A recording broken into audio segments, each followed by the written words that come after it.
For the next 31 days on the FCPA Compliance Report, we're going to be bringing you a daily tip, strategy, or idea that you can use to improve your program. Here's your host, Tom Fox, the Compliance Evangelist. Know your customer.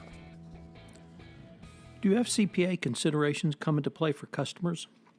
How should you think about your obligations under the FCPA for a group not traditionally associated with FCPA liability or even FCPA risk?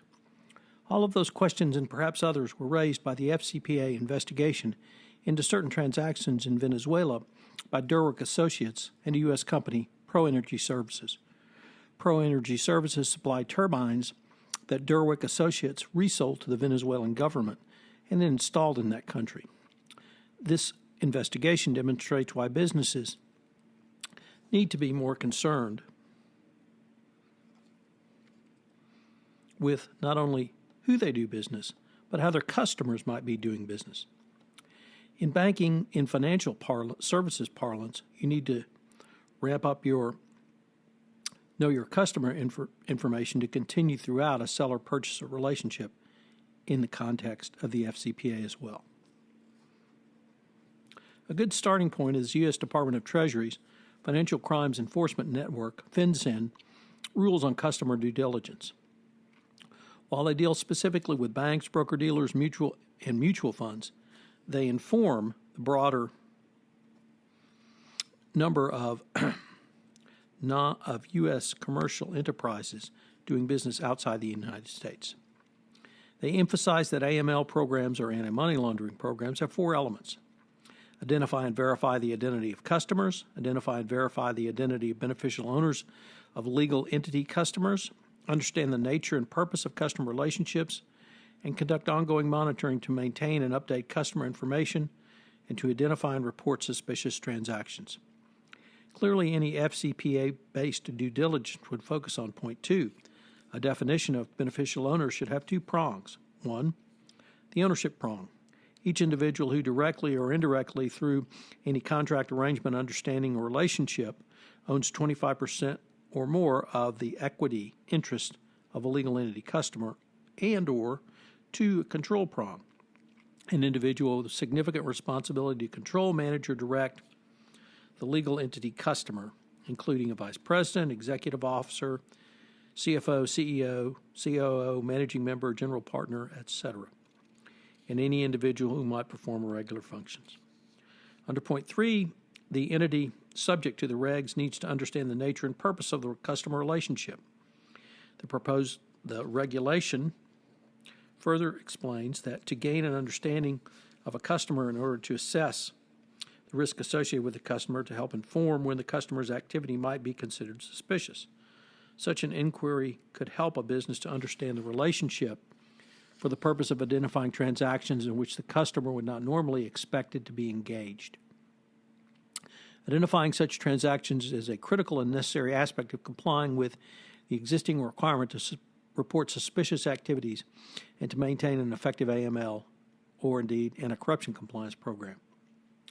The fourth point relates to ongoing monitoring. Once again, consider the position of the U.S. company in the example we're discussing, ProEnergy Services, in the Derwick Associates FCPA investigation.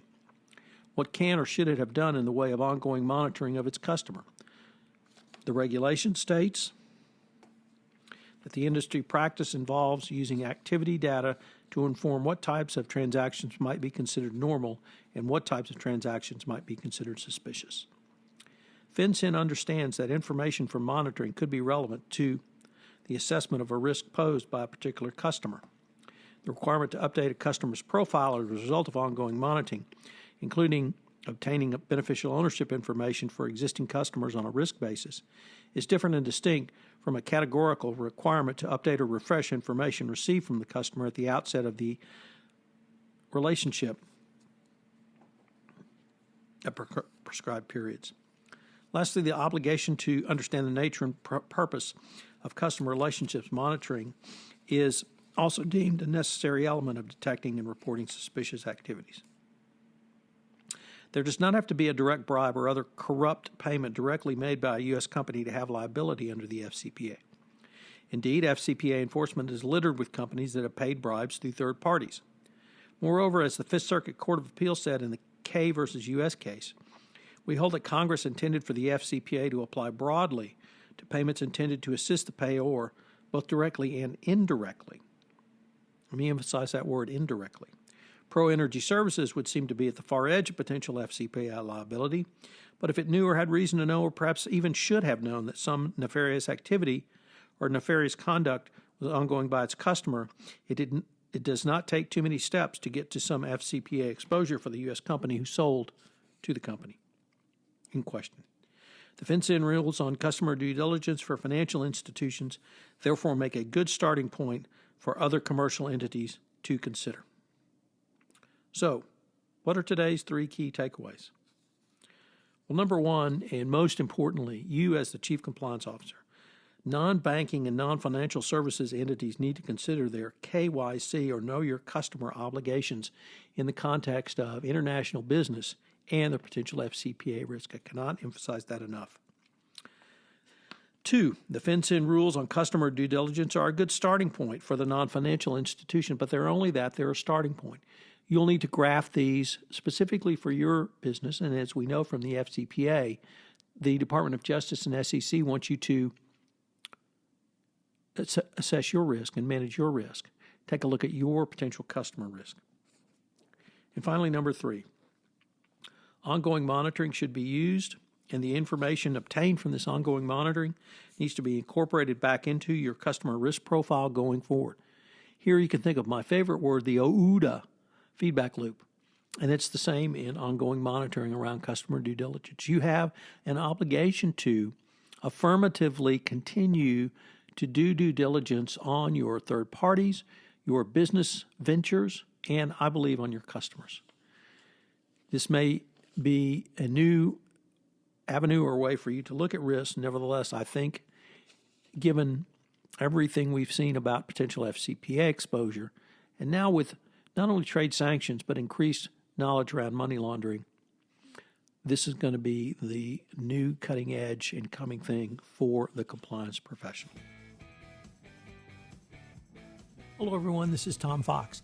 I'd like to thank you again for joining me for this episode of 31 Days to a More Effective Compliance Program around business ventures.